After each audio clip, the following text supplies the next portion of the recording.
For this afternoon and tonight, a significant winter storm, including heavy snow with limited trainings.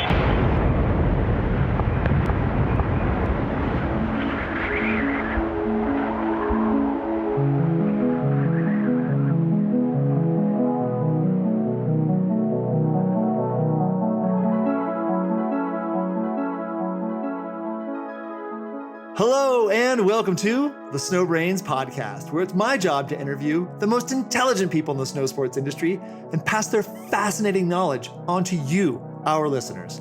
I'm your host, Miles Clark. I'm a professional free skier, a professional mountain guide, a UC Berkeley molecular cell biology graduate, the founder and CEO of Snow Brains. And I didn't start skiing until I was 18 years old, but I utterly and hopelessly fell in love with the sport.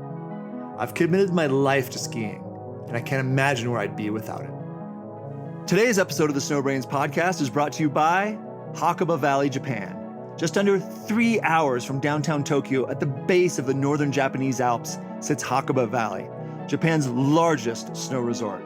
Expect abundant snowfall averaging 32 feet per season, 131 trails, 96 lifts across the valley's 9 ski resorts. From gentle groomers to extreme mountain terrain, Hakuba Valley has something for everyone. Visit hakubavalley.com to learn more. Today's Snow Brains podcast is brought to you by Scott Sports. Technology, innovation, and design is the name of the game, and that's exactly what Scott Sports is. It's in their DNA. Skiing is about testing yourself, seeing the possibilities that you're presented with, and pushing yourself to seize the greatest challenges. Scott Sports has the gear to help you do just that. To learn more, check out scottsports.com and see what real innovation looks like. My guest today is Doug Fish. Doug is the genius who came up with the idea for the Indy Pass. Doug is the CEO and founder of the Indy Pass. The Indy Pass is the fastest growing multi-mountain pass on Earth. The first season of the Indy Pass was 2019-2020, and they had 45 ski area members that first year.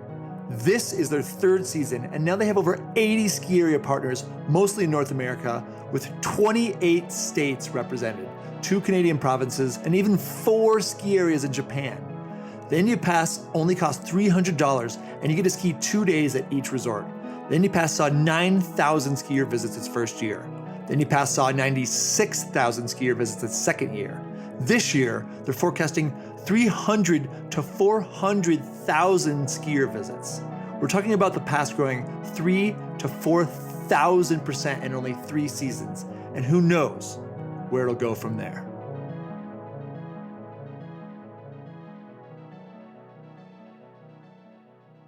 Hello, Doug. Welcome to the show. Thank you so much for being here, man. How are you? Doing great, Miles. It's great to be here. Thank you very much. Oh, I'm so glad to have you. When did you ski last? Oh boy, July, I think, up at Timberline on Mount Hood. That's right, because you're in Portland, so you got Hood pretty much all year, which is terrific. Yes. It was, I needed 2 more days to get to 30. So I hit Timberline in May and July, I think. Perfect. Well, that's one of the questions I ask everybody too, is how many days you get. So I like that. 30 is a solid number, especially as much as you work. Yeah, it was a busy year last year. And I honestly, I did not ski once in January or February, but I was so busy and COVID was going so crazy. Oh, I bet. But then I, made up for it in March. Fantastic. Well, Doug, today we're going to get into everything Indy Pass and independent ski area related. And I'm really excited to learn more from you because you're so involved in all this now. But I did want to start with your background. So can you tell us a bit about your background in the mountains and in the ski industry? Yeah. So I started skiing in 1963 on Mount Hood when I was a kid, obviously. Nice. And I've skied all my life. That's my number one sport for sure, always has been. For about the past 25 years, I have myself and my company have specialized in marketing for ski resorts. We've done all kinds of programs involved in snow sports.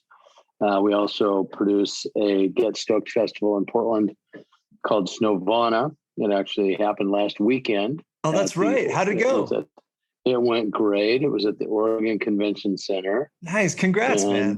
Thank you. Yeah, we took last year off, of course, due to the pandemic, but we decided to go for it this year. And Our attendance was up 50% over 2019. And I think it just goes to show you that Wow. the strength and passion that skiers and snowboarders have.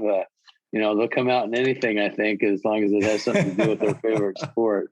I think you're right, man. And people might even be more hungry now than they were after having to basically take a season off. So that's great. Well, that's fantastic. Well, thank you for all that. So you're very much storied and experienced in this industry, which kind of led you to creating the Indy Pass. So right off the bat, I'd like to get our listeners a bit of a taste of the Indy Pass and what it's all about. So I'm going to rattle off some Indy Pass stats here. So Sure. It's the fastest growing multi-mountain pass on Earth. I believe it has more ski area members than any other pass on Earth as well. In its first season, the Indy Pass was in 2019, 2020, and they had 45 ski area members in that first year. This year is their third year, and now they already have over 80 ski area partners, mostly in North America, with 27 states represented, 2 Canadian provinces, and even 4 skiers in Japan. The Indy Pass only costs $300, and you get to ski 2 days at each resort. If my understanding is correct, I saw that you guys had 9,000 skier visits the first year on the Indy Pass. And in the second year, it was 96,000 skier visits, which is 1,000% increase. And then this year, you guys are forecasting 300 to 400,000 skier visits. We're talking about the pass growing 3,000 to 4,000% in only 3 seasons. And who knows where it's going to go from there. So I got to know how this all happened. So let's start from the very beginning, Doug. What is the Indy Pass? Well, the Indy Pass is aptly named for the independent resorts that we represent. And in 2018, we were, closely tied to the ski industry, keeping a real close eye on things. We're doing the marketing for Snow Basin, Utah at the time. When it was announced that Icon was rolling up several resorts and creating, or Alterra rather, was rolling up all those resorts and creating the Icon Pass to effectively compete with the Epic Pass. And it also threw a lot of the affiliate programs that were in existence at the time into a bit of a disarray, like musical chairs. The music stopped and everybody started scrambling for a pass. And right. a lot of resorts were left out. Obviously, all the small resorts never were invited to that party. Yeah, they didn't have a chance. Yeah, so we started thinking about the opportunity for another pass, and it seemed to us that somebody was going to do another pass eventually, and why not us? We just decided to go for it and started doing more research, talking to people, and trying to find out where that sweet spot was in the market. And that's really how it got started. That winter, I was in Montana visiting my daughter, and I popped down to Red Lodge, who we were doing some work for at the time. And I wanted to go down and meet those guys and ski that mountain. I was riding one of the back chairs with a couple from Minneapolis, and we got to talking, and, they were telling me how they come out once a year on President's Weekend to ski in Montana. And I said, where do you ski back in the Midwest? Oh, we don't ski back there. We don't like the mountains back there. But this is where we come. I said, oh, wow. Well, how often do you do that? Oh, just one time a year, Wow. This is our annual trip. And Nice. We come out, we get our fix, and then we go home. And they were riding on, 20-year-old gear and just having the time of their life. They were as passionate about it as anyone that skis 50 days a year. Wow. And it occurred to me that there's a market out there, and they're really the silent majority. They don't, make up the bulk of the visits, but they make up the bulk of the people who ski in this country. About only 25% or so, give or take, 25% of skiers and riders have a season pass. Really? And they average about 10 days a year. These are stats that are, collected by NSAA, National Skiers Association. Right. That leaves 75% of the market that doesn't have a season pass. And they average about 4.5 days a year. Wow. And it's that market that we realized was not being served by any pass product. Those are the folks that buy day tickets, and it's no wonder they only ski a couple days a year. With the cost of day tickets going up at 2 or 3 times the rate of inflation, we really saw that as an opportunity. And then resorts like Red Lodge would be the types of resorts that are never going to be on a pass like the Epic or the Icon or the Mountain Collective Pass. And so it was that day at Red Lodge that really things really crystallized for us. And that's when we really started formulating what this pass would look like. It launched shortly after that. So that's how you came up with the idea. That's what the pass is. And I love that ideology that 75% of skiers and riders were not represented, did not have a pass that represented them. And the Indy Pass might be that, because there are people who aren't skiing very often, and they might prefer these smaller resorts. So what was the process like of creating the Indy Pass? You must have had to go door to door to all these resorts. It must have been grueling. Well, it's not grueling if you like to ski and you do it in the winter. That's true. I see the opportunity there. Yeah. So actually, in 2019, I got on the phones and I started calling GMs that I knew and, getting referrals and so forth. And Ken Ryder from Brundage, he just landed at Brundage about a year before that. In Idaho. He was the first guy to sign on. He convinced the board that this was something that might stick. Nice. And so with that, I was able to convince a couple of other resorts to give it a shot. And I went to the NSAA Winter Conference, and I set up a little trade show booth. And, I stood there with my Indy Pass sign. And as people walked by, I tried to hand them a flyer. And, they kind of patted me on the head and said, "Oh, that's really nice. That's good cute. luck." Yeah, that's cute. And then after that show, I packed up my lab, and we rented a trailer, me and my best ski buddy, and we hit the road for a month. Whoa. We started in Portland and we headed north up into Washington. We cut across the Cascades and into Idaho, over into Montana. And then we made our way down through the Rockies all the way to Las Vegas, and then back up I-5 and the Sierras. And by the time we got done with that trip, it's about a month. We visited 25 resorts. Whoa. Probably skied it at 20. And I had 10. We had 10 commitments at the end of that trip. So wow, yes, we well were done. literally, knocking on doors. And then we sent out a press release. We got a story in Ski Area Management. The next day, I got a call from Rick Schmitz at Little Switzerland in Wisconsin, and he said, "This is cool. We want in. I've got 3 resorts back here." And that, I said, "Hey, okay, let's go. Do you know anybody else in the Midwest?" And he goes, "Oh yeah, I got some buddies."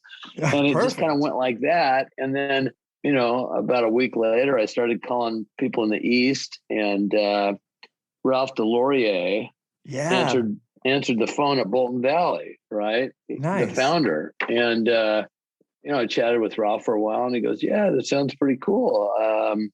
You need to talk to my daughter, Lindsay. She's running the place now. I just answered the phone." And so, a few weeks later, we, got a commitment from Lindsay, and we had our first resort in the East. Wow. And we launched with 34 resorts that year in September. And, we've just been adding them ever since.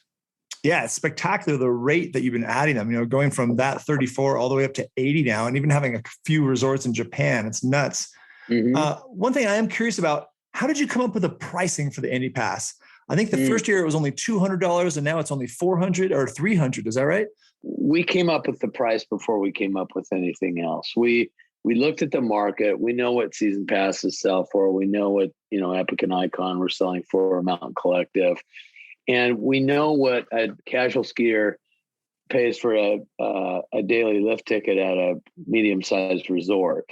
And we said, okay, if this guy's gonna ski 4 days or 3 days, it's got to be a good value for him. Yeah. And so we priced it accordingly. We said, we need a pass that we can launch at $199. It's got to be a no-brainer price.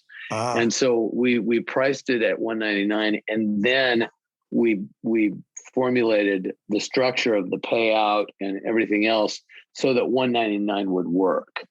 And we were able to make it so we could take a small percentage, for our overhead, which is 15%, but 85% of that revenue then had to go back to the resorts in order to make it work for them.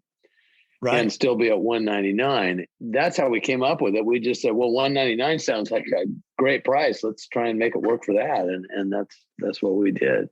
Well, I love that. So you had the $199 was in your head at the very beginning before you were really getting people on board. And then how does the money get distributed amongst the participating resorts? I think a lot of people are curious about how this works with all these type of multi-mountain passes. Yeah, well, I don't know exactly how the other guys do it, but the way we do it, we just simply take all the dollars, and we take 15% off the top for overhead and marketing and credit card fees and all that. And then what's left, you divide by the total number of visits, and that's what each resort gets, right? If you have, $1,000 and you have 100 visits, each resort gets $10 a visit. Right. And then we weight those resorts so that the bigger resorts, the ones with the $100 lift tickets, they're going to get more than the smaller resorts with $50 lift tickets. It's only fair, right? You can't split it up and expect it to be fair otherwise. So we have a formula that weights the payout based on rack rate, which is hospitality lingo for your highest retail price. So, we take your highest ticket price, and we apply this formula, and it's way over my head because it's high school algebra, and it comes out so that everybody gets the same percentage of their rack rate. And whether it's $100 or $50, you're going to get the same percentage. That's how we make the finances work. Yeah, it makes sense. So basically, the more skier visits you get, the more money you get. And then there's a little bit of weight there on how big your resort, big or small your resort is. But yeah, basically a formula of, the more people you get to come here, the more money you're going to get. I like that. So exactly. Yeah, I'm curious, what do you think the Indy Pass means to families? It's a way for families, young families, to actually participate in the sport and afford it. The biggest thing about the Indy Pass is its affordability. We talk about the independence and the authenticity and everything, but let's face it, the reason the Indy Pass has been successful is because it's cheap. Right. Yeah. It's affordable. It's a sweet deal. And skiers they're the shrewdest buyers in the world. They know exactly, what everything costs, and they can do the calculations down to the penny. And a family of four, if you go to a big resort with a family of four, and maybe you're not a every weekend skiers, and you're trying it out for the first time, and you need to rent gear and get kids into lessons and buy lunch and gas and all that. Oh man, it adds up. You're going to drop $1,000 on a Saturday. One day. Yeah, one day, and $2,500, $3,000 for a weekend. Whoa. Those are 1%ers. The average family can't afford that. So how are you going to get them to ski? Well, even at a small resort, or a medium-sized resort, they're going to spend $500 for a Saturday to ski. And so, that's just, it is what it is. And skiing is an expensive sport. Golf can be an expensive sport. Scuba diving, they all have their associated costs. And so what we're trying to do is give a young family the opportunity, for under $800, you can ski all season that covers your lift tickets, right? You go to a ski swap and you can buy your gear for pennies on the dollar. Yes. And then, with a little bit of driving, you can get 4 to 6 days and sleep in your own bed. And then if you want to take a family vacation and, head out a little farther, spend a couple nights, the resorts that are on the Indy Pass, they're in locations where the lodging isn't $350 a night. It's $100 a night or $150 a night. Right. Small towns. It's small towns, small resorts. It's totally doable. And so that's what it means for a young family. It gives them the opportunity. I got letters from pass holders saying, I grew up skiing and I love the sport so much. And me and my husband are both teachers, and we never thought we could give our kids the same experience we had, as we were growing up. And the Indy Pass has made that possible. And gosh, they skied Waterville and Jay Peak and Cannon Mountain and, several resorts in New England that, would have been unattainable for their family before the Indy Pass came along. So it's great. I mean, that we figure 40% of our pass holders are a family member. 40% of them, 40% have a child under 13, or they are a child under 13. Wow. So it appears obvious that the Indy Pass is bringing affordability and accessibility to families. And that's huge. And that's great for the local economies, and it just snowballs in the right direction. Yeah. And so now I'm curious also what you think. How do you think the Indy Pass is meaningful to these small ski resorts? In a couple of different ways. Over the last 50 years that I've been skiing, it's occurred to me that, the casual skier only is aware of, 25 or 30 ski resorts in the whole country, because, you go to a Warren Miller movie once every 3 years and, you see the big names, and, you used to pick up a copy of Ski Magazine and you'd see the ads, and those are all the big resorts. And, there's hundreds of great independent small to mid-sized resorts in the US and Canada. And they just don't have the marketing clout. They don't have the marketing resources to reach out beyond their local markets. Mm-hmm. Or maybe if they're a medium-sized resort, they can market to their regional. But there's no way they're going to, be able to put together a national presence. A perfect example is Beaver Mountain in Utah. They're in the shadow of some of the greatest ski resorts in the world. Ski the Beav. Ski the Beav up in, outside of Logan. I've been there. It's great. It's a great little hill. They've got the same snow that Snowbird does, the same snow that Park City does. They're just a little bit smaller. But the Indy Pass, hundreds and hundreds of people visited Beaver Mountain last year on the Indy Pass. Wow. And they came from 20 different states. Okay. Really? And only 7% of them lived in Utah. So, wow. We drove, all these visits from people who would never have gone to Beaver Mountain if they didn't have an Indy Pass in their pocket. And that's what the Indy Pass can do for these small resorts. It opens up marketing opportunities. We had a story in the New York Times last week. Whoa. They mentioned several of our resorts. And, we as a coalition, there's strength in numbers, right? And Definitely. So we as a coalition, we can make a lot of noise marketing wise. And we can raise the profile of all independent resorts, and not just the ones that are on the Indy Pass, but all small to mid-sized resorts. It's our goal to increase awareness about how great it is to ski at these smaller resorts. You don't need a big resort to have a great day. You don't need to spend $200 a day for a lift ticket. You can if you want, and if you have the means, by all means, you should. And I'm not knocking the big resorts. I think they're great. I think they are, they are what makes skiing in America, world class. And I love skiing at them, and I do every chance I get. But they're not for everybody, and it's not the only option that people have. And so, for a small ski resort that that is, trying to get noticed, we can help them get noticed. And then, we bring them business that is proven not to cannibalize their local business. And then we write them checks, Can't beat that.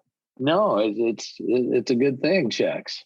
I think I absolutely is a good thing. And I love that because, I've experienced that a lot, as being a marketer myself. When I'm trying to work with small ski resorts, they often say, hey, we're not interested. We only need this very small local market. And that you guys have cracked that and basically destroyed that ideology to say, no, we can get people from 20 different states to come to Beaver Mountain, which is a bit out there. And that's just phenomenal to me. And I think that really speaks to the power of the Indy Pass.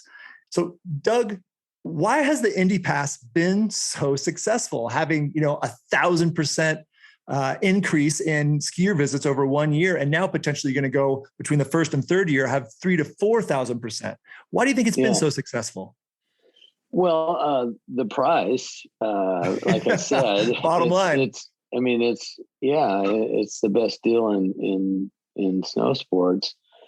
But the other reason is because we have such a great product, and the product is all these wonderful resorts that people love to ski at, or once they discover them, they realize, oh my gosh, what have I been missing all these years? This is awesome. I don't need to spend all this money. I get, so word's getting around that, it's a good deal, and it's not because the product sucks. It's a good deal, not. And the product is outstanding. I love that. Great answer. And do you think the popularity of the Indy Pass could have anything to do with the pandemic and the desire for people to want to go to smaller resorts that are less crowded? Oh, absolutely. No question. There was a huge surge in popularity for skiing last year. Yes. The COVID-19 has been a tragedy for sure, but there's many silver linings to every tragedy, and the ski industry has been a huge silver lining. And, people got off the couch because there was nothing else they could do in the winter, and they went skiing.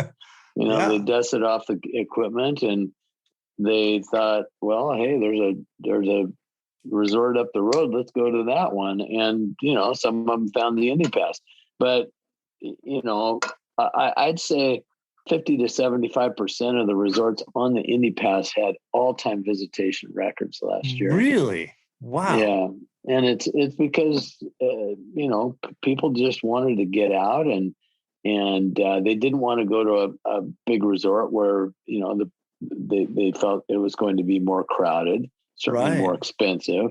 Yeah. A lot of these people were, they had lapsed and they were coming back into the sport, and, they wanted to kind of tiptoe in a little bit as opposed to go big. And so it was, it was just, good luck, good timing. I think the Indy Pass would have grown otherwise, but COVID gave it a boost. There's no question. And is there any fear that once the pandemic subsides that the Indy Pass will lose some popularity? No, I don't think so. I think that it will continue to grow. It's a good deal. It's a good product. We're more and more people are finding out about it and buying the pass. And we have a very strong renewal rate.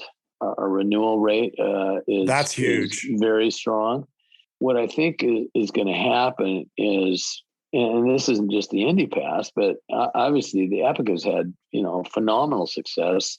Right. Or Vail has had phenomenal success with the Epic Pass. Icon has been extremely successful. The Mountain Collective Pass is a very successful, and all the affiliate programs that are exist around the country. There's lots of different multi-mountain passes. And I think that's what is going to proliferate in the future. More and more people are going to get away from day tickets. I just think that the secret is out, and the secret is nobody should pay full retail, right? If you go to the ticket window and pay that price, then you're not paying attention.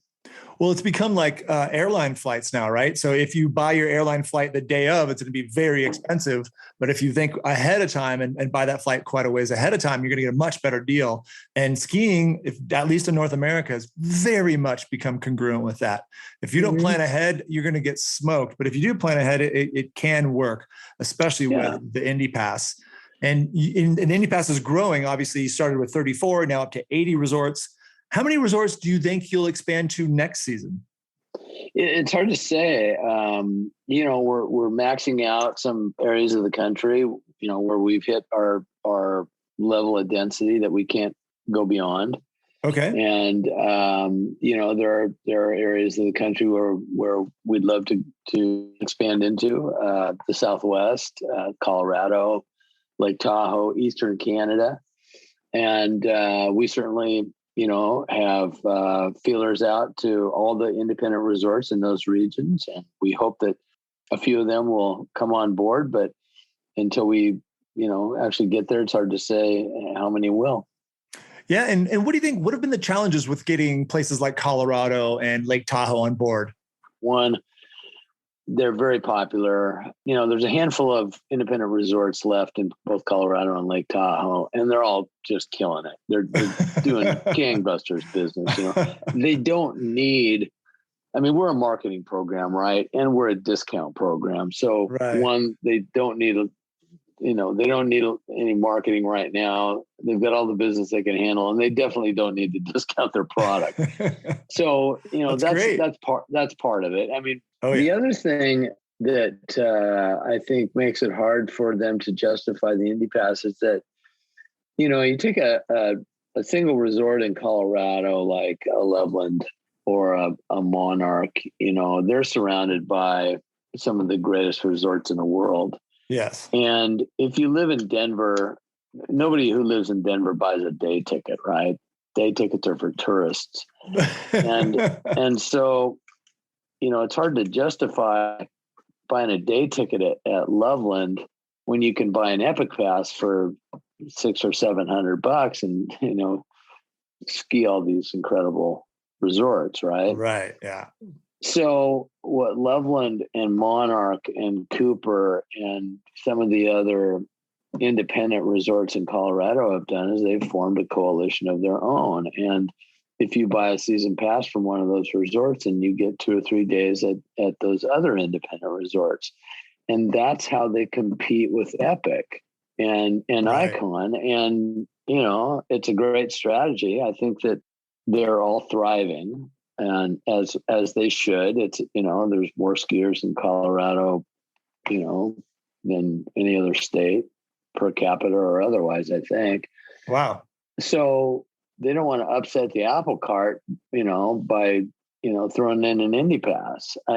Personally, I don't think that it would upset the apple cart. I think that, I don't think we're going to sell a lot of Indy Passes in Denver, but we sell a lot of them in Twin Cities and Chicago and Seattle and Milwaukee, and those people want to ski in Colorado. They do. So that's who we would attract for that market and for Tahoe. But we may never get there, and that's okay. We're doing great. We've got some awesome resorts in other parts of the country, and we have a really good offering. You absolutely do. How much bigger do you think it could get? Like, how many resorts could this thing max out at, you think? Well, it's really based on geography. We could have 200 resorts in North America, but then we'd have too many, and nobody would buy a season pass. They would buy an Indy Pass for $300 and ski anywhere. So we're kind of bound by geography. But if we were to crack into those markets and open up Eastern Canada, New Mexico, we could definitely be over 100 in North America. That would be impressive. And that would by far be, you're already the biggest pass. It'd be far and away the biggest pass. Well, our goal is to have, at least one resort within a day drive of every skier in North America. And I think we can get there. The other thing that, we're experimenting with this year is that we signed the largest Nordic resort in North America, Sovereign Lakes. in the Canadian Rockies. Whoa. They have 156 kilometers of trails. I can see us expanding into Nordic, and that's a great idea.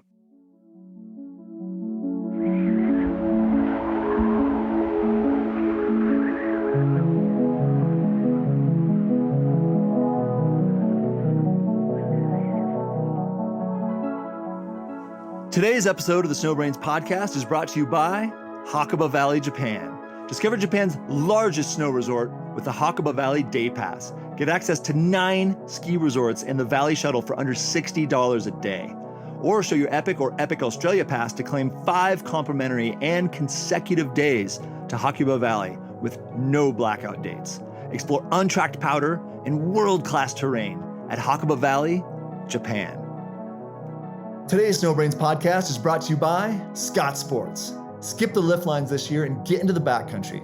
With all the new Scott winter essentials, you're set to have a safe and fun time in the mountains. Check out the new product line at scottsports.com.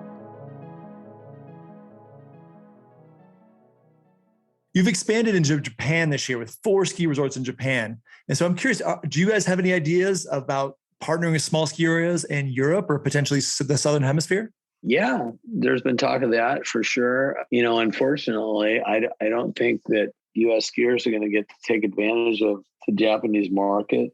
We hope that things open up, but right now you can't get a tourist visa to Japan. You can get a business visa, but it will eventually open back up. And we think it's a great something for U.S. skiers to aspire to and dream about. Not everyone can afford a vacation to Japan, a ski vacation to Japan, and the lift tickets are the least of your expense, to be honest with you.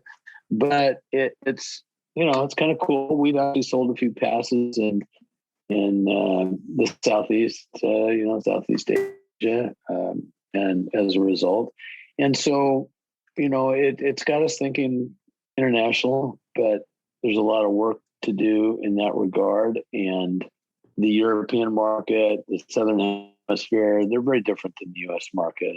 And I'm not sure if the Indy Pass concept will work there or not. It might, but it's something that we're probably going to explore.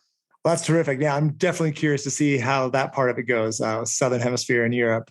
So I wanted to jump into the Icon and Epic passes. So the Epic Pass has been around for 13 years now, and the Icon passes have been around for 3 years.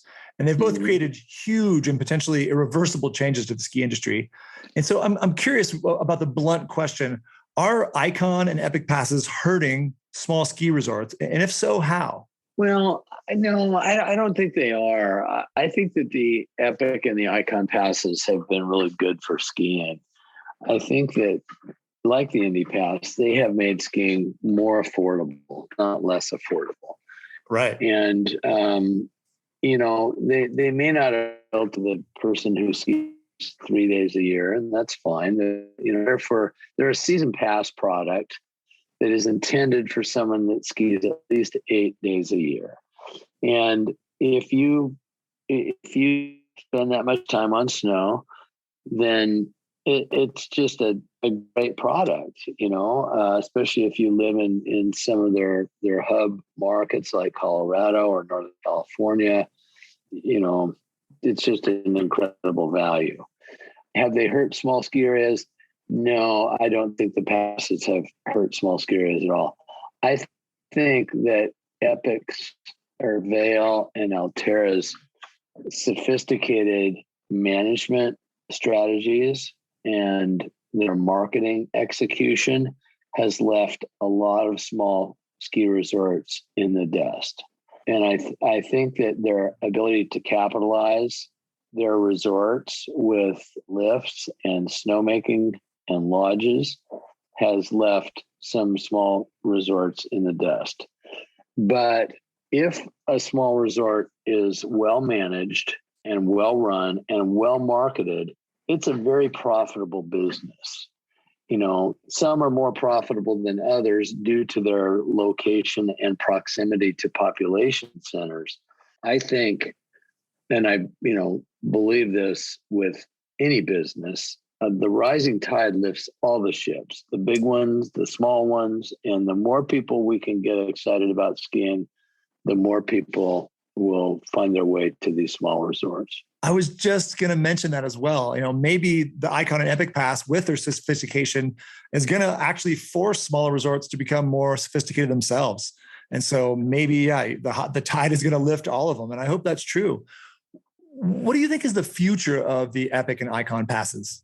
I don't know. I wait to see what they do to decide what we're going to do, to be honest with you. I wish I knew what they had in their crystal balls. I think they're going to continue to add resorts. I think that after, the pandemic subsides, I think they're going to get back to expansion.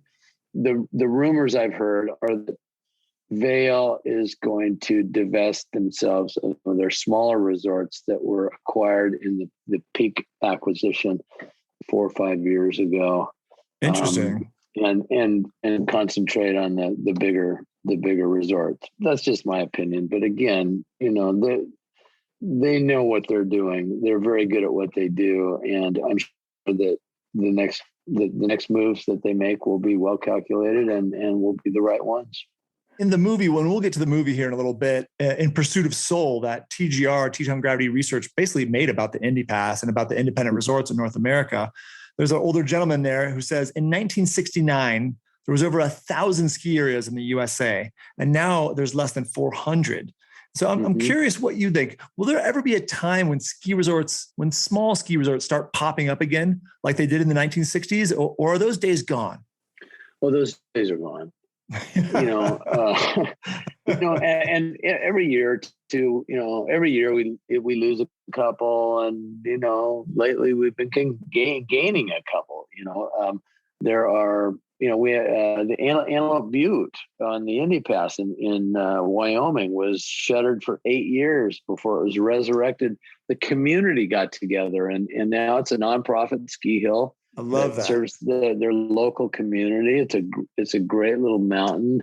Those things are happening, but you got to remember that a lot of those resorts that are gone were just tiny little bumps with a municipal rope tow. Right. Not a huge. They weren't big ski resorts or even ski resorts that you've heard of. There certainly are. Many that have gone by the wayside, whether they were just poorly managed. The economics of running a ski resort are difficult if you're not in close proximity to a large population base. Small resorts who didn't shift to snowmaking 20 years ago, 25 years ago, when global warming really started to take a bite out of snowfall, they went by the wayside. And that's something I wanted to ask you. Sorry, continue. But what do you think caused that dramatic decline in the ski industry in America and ski areas in America? And it sounds like part of it was global warming and snowmaking. I really believe so. I mean, if you have a ski resort in the Midwest and you can't make snow, you can't open. You're done. Yeah. In a lot of parts of the country. I mean, 50 years ago, there was plenty of snow to go around everywhere. Mm-hmm. That's not the case anymore. And it's not cheap to outfit a ski resort with enough guns to cover the mountain. It's very expensive, millions of dollars of investment. And, not everybody has the means to do that. So, there's a lot of factors, but, the other factor is that the sport is not growing. The number of skiers in the U.S. has been relatively flat for the last 2 decades. Despite the population going way up, right? Yeah, the population continues to grow. So, you could make an argument that skiing is shrinking relative to the rest of the rest of the world. And so when you have a shrinking customer base and you need to invest millions of dollars just to stay even with everybody else, I mean, you're bound to get some shakeout, right? Yeah. Oh, absolutely. Yeah, no, it's brutal. So, just a quick profile. We sort of talked about this, but who is the target Indy Pass customer? We have two.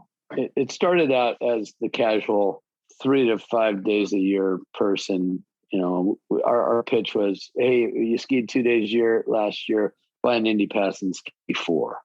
You know, explore the world. But what has turned out is that about 25% of our pass holders are season pass holders or are Epic or Icon pass holders. And they buy the Indy Pass as a supplement for their travel and exploration. Wow, that's fantastic. But 75% of our pass holders do not have a season pass, just like the general skiing population. And that will always be our primary target audience. You know, we want to get the young family and the lapsed skier, the mom and dad who skied in college and then they got jobs and started to raise a family. And 10 years later, they think, wow, maybe we can get our kids into skiing. That's perfect. That's our customer, you know, or, you know, just someone who only wants to go a few days a year and they can't justify a season pass and they don't want to just be tied to one resort, you know, and a 3-pack or a, you know, 4-pack or something like that. They want to explore a little bit. And that's our customer. I love that. And you know, you mentioned that New York Times article earlier, and I read that, and I love this quote from the New York Times from Indy Pass customer Mary Nitsky from Massachusetts. She says, "My husband and I love the Indy Pass because we just want to ski. We don't care about the fancy lodges and perfect grooming, and we really dislike long lift lines and crowded trails. It feels great to support smaller mountains where a lot of people are able to start skiing for a more affordable cost." And I thought that kind of wrapped up, you know, some of that target Indy Pass customer as well. No question. Yeah. Which also makes me want to jump into, you know, what also really kind of captured the vibe and the soul and the customers and the Indy Pass itself is that Teton Gravity Research made a film about you guys, which kind of blows my mind. It's called In Pursuit of Soul. I just watched it last night and it's damn good. It's got a lot of feeling, a lot of information. I learned a ton. And I just got to ask, how the hell, Doug, did you get TGR to make a ski movie about the Indy Pass? Well, it's not about the Indy Pass. It's about the resorts. Yeah. They agreed to do the film because they believe in what we're doing. And they want to support small to mid-sized independent resorts, bottom line. You know, the founders of Teton Gravity and the people who work there believe in what we're doing. They want to support the resorts that we represent and the resorts that we don't represent. And they felt that was the best way they could do it. Smart, man. And tell us, what's the movie all about? What is it trying to convey? Well, you know, it started out as a story about independent resorts, and you know, TGR evolved the story to become a bit of a story about the difficulties, the trials and tribulations of owning and running a small ski resort. There's that. Yeah, it's tough. You got to get up every morning, you know, before the sun comes up and, you know, do this and that. But really, I think what it conveys is the authenticity and the culture of people who are so passionate about the sport of skiing that they just want to be in the mountains. They want to be a part of it. Yep. And, you know, they're not doing it for the money.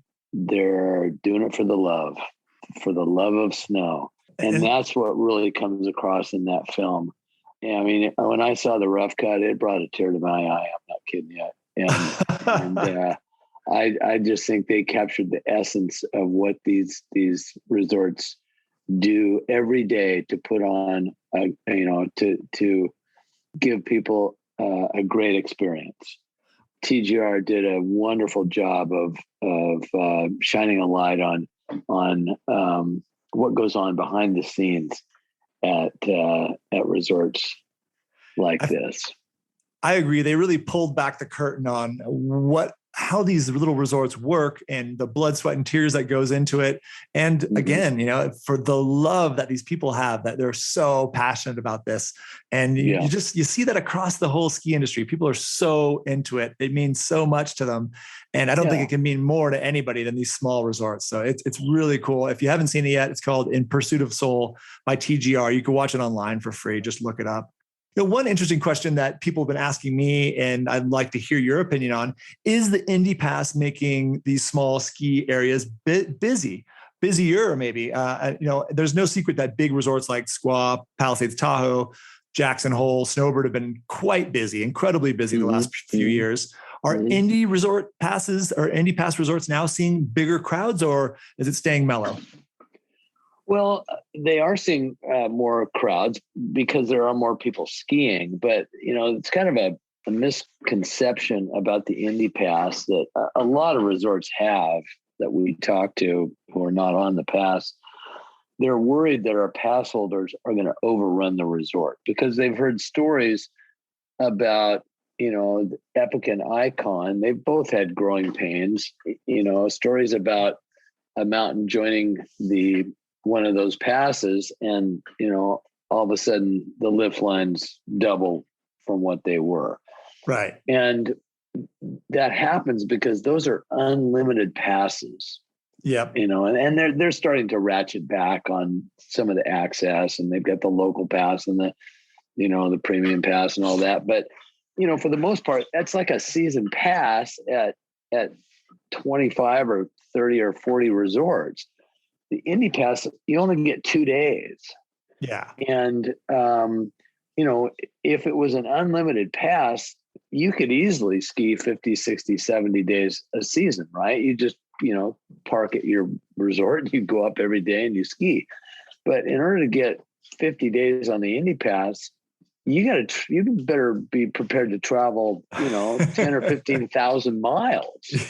Okay. And spend a lot of time and a lot of money to get your days in. Yeah.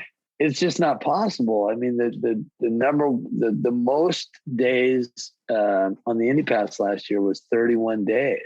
Really? And that person had to do it in both the Midwest and the East, I believe.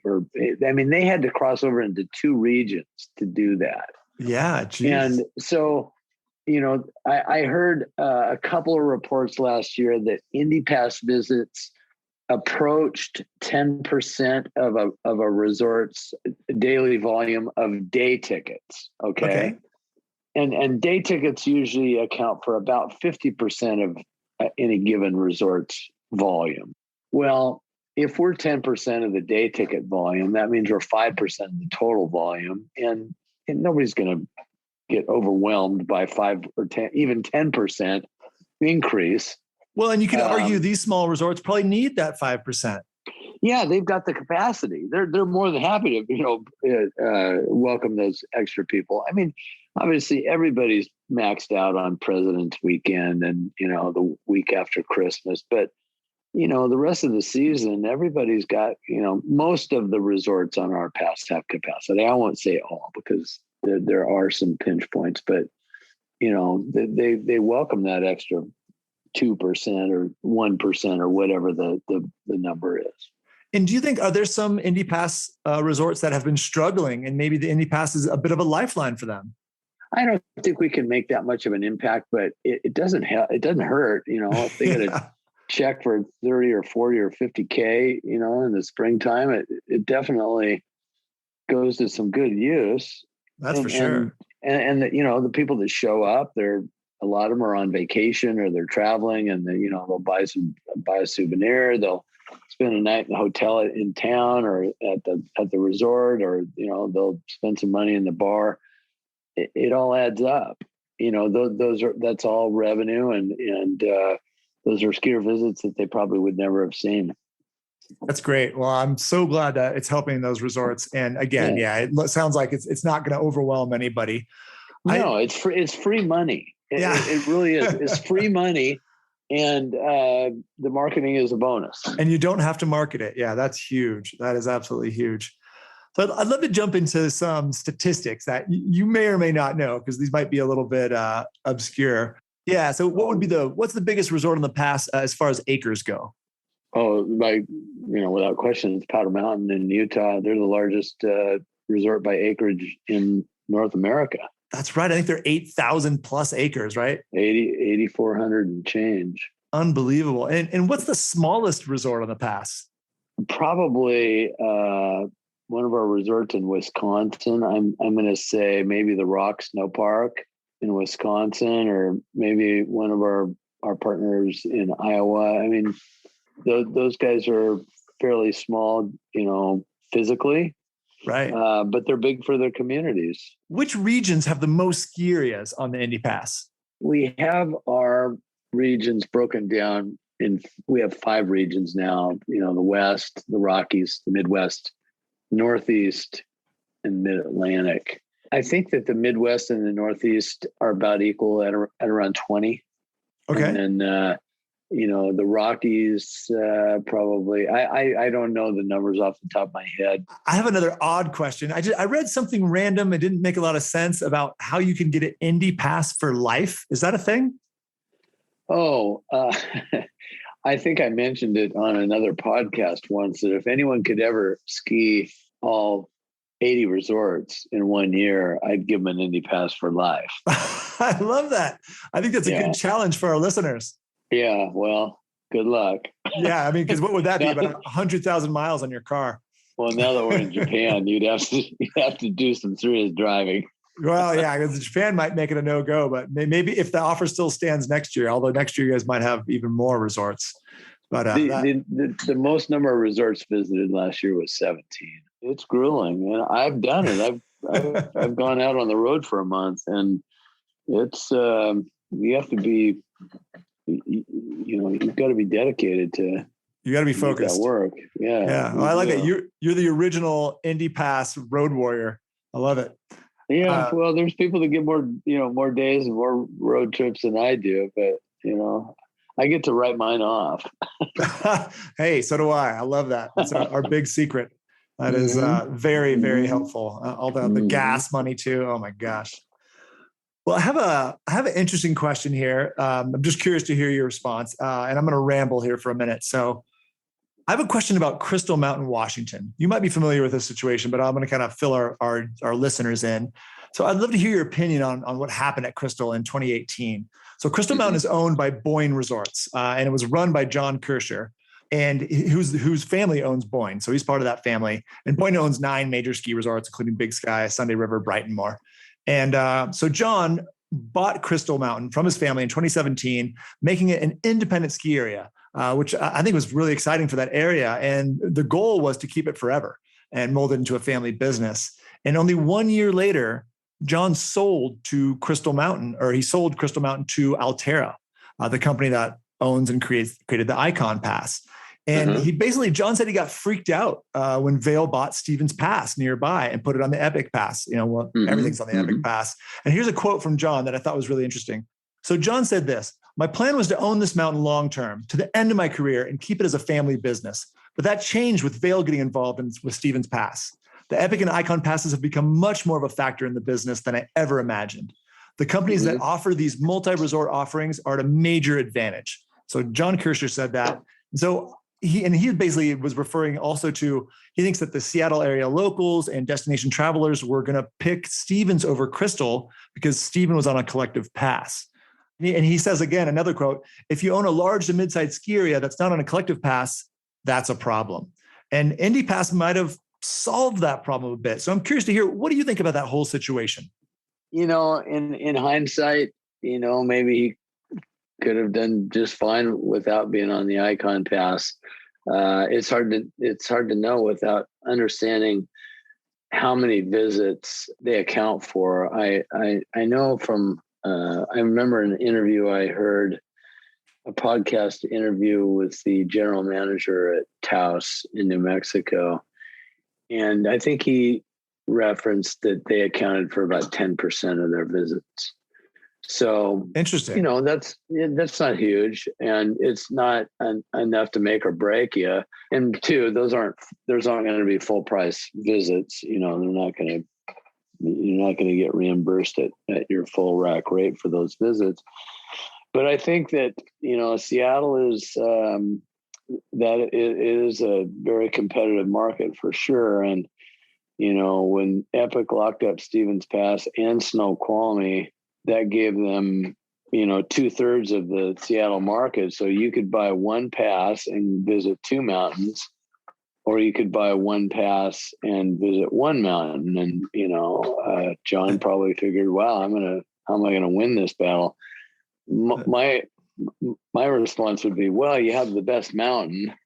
Yeah. You've clearly got the best of the three mountains, and you're the southernmost of the three. So you're going to get the whole South Puget Sound region because it's a shorter drive. But, he's a good businessman, and he that's the deal he made. And you can't argue with the success that the Kirchners have had in the ski business. Oh, it's a very impressive family. Yeah, no, I appreciate you saying that, because I'm so curious if that's a symptom of what's happening right now, especially as it relates to the conglomeration of the ski resort industry. And I think it must be. I think John, and he admitted he got freaked out. And for those reasons that you stated, that Epic had two resorts, he had one, and you got to get that Seattle market as the biggest chunk you possibly can.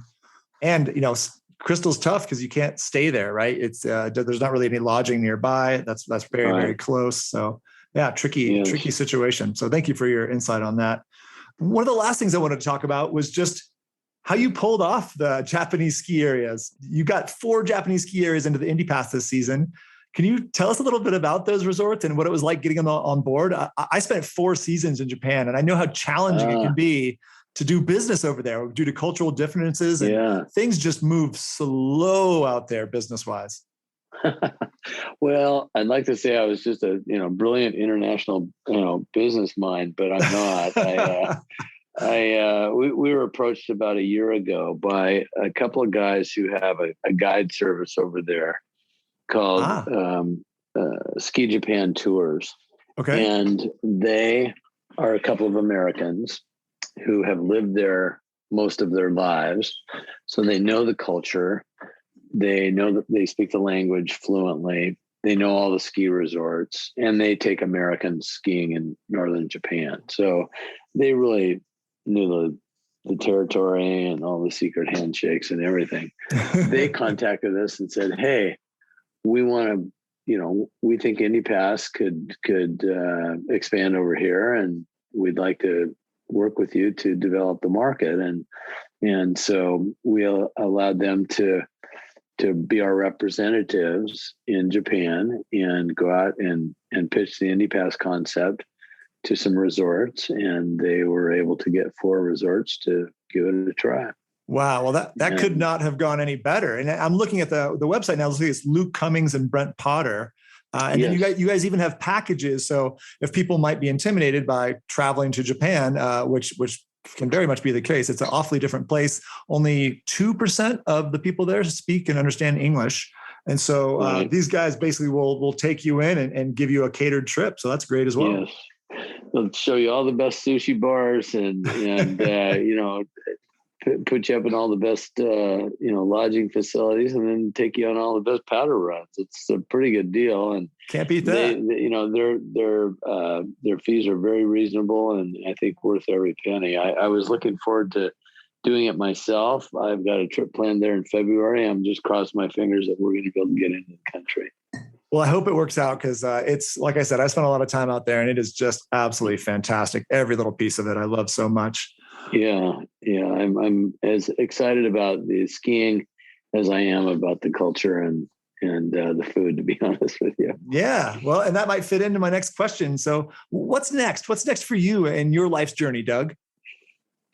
Oh, well, if my life ended today, I think I'd die a happy man. I've gotten to ski all over the country, and right now I'm skiing for a living, and I can't think of a better thing to do. I'm having the time of my life. I'm having the best time of my career. And, I want to get the Indy Pass built up a little bit more and achieve some goals that we've set for past sales and for resorts. And then I'm going to go skiing. I love that. That's what I wanted to hear. Yeah. I mean, the number one reason to get in the ski business is so you can ski, right? Absolutely. Because sometimes there's not a whole lot else to it. That's for sure. You might be just getting by. And, I just thought of a last question. Do you think, is the Indy Pass one of the more successful ventures that you've had in your lifetime? Well, so far so good. I think I've had a few businesses, and the Indy Pass, up to this point, we haven't taken any money out of it. We reinvesting. I think we're going to make a little money this year. Good. And if it continues to grow, I think it will be a profitable business. But, we're just excited that we're making a difference, and we are satisfying a niche in the market that wasn't being addressed. And, the money will come, the profit will come if people continue to buy the pass. And I think they will. Fantastic. Doug, I appreciate what you're doing out there. I think a lot of other people do. I know the small ski resorts do. So thank you very much. Doug, that's all I've got for you. Do you have anything else you'd like to share here at the end of the show? No, Miles, I'll just say that you asked very good questions, and you're very astute. I know that Snow Brains is one of my favorite websites, and you guys do a great job with it. Thank you. I love reading the stories, and you seem to cover some of the things that nobody else covers. So I would just say keep doing the great job that you're doing, and the great work, and I appreciate the opportunity to come together and collaborate a little bit here. Well, I will hold those words close to my heart, Doug, because you are been so successful in this industry, and I hope to be like you one day. Yeah. Oh, well, I don't know.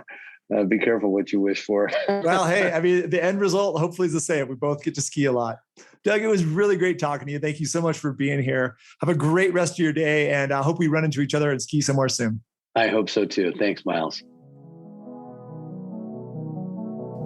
Thank you so much for listening to the Snow Brains podcast. If you liked this podcast, please share with your friends and family, and please subscribe. To find out more about Snow Brains, please visit us at snowbrains.com. You can also find us on Instagram, Twitter, and Facebook at Snowbrains. Today's episode of the Snow Brains podcast is brought to you by Hakuba Valley, Japan. With 9 ski resorts and 131 trails, Hakuba Valley has something for everyone. Discover deep powder, big mountain terrain, and snow activities for the whole family at Japan's largest snow resort. Visit hakubavalley.com to learn more. Today's Snow Brains podcast is brought to you by Scott Sports. Looking to test the boundaries but fearful of high-risk situations? Scott Sports knows the danger. That's why they've developed the Patrol E1 Avalanche Backpack, which is what I personally use in the backcountry. It's the ultimate free skiing avalanche backpack, pushing the boundaries of innovation. The supercapacitor technology, along with exceptional design, result in one of the lightest electric airbag backpacks on the market to date. To learn more, go to scottsports.com. This episode of the Snow Brains podcast was edited by Jared White, music by Chad Crouch, and I'm your host, producer, and creator, Miles Clark.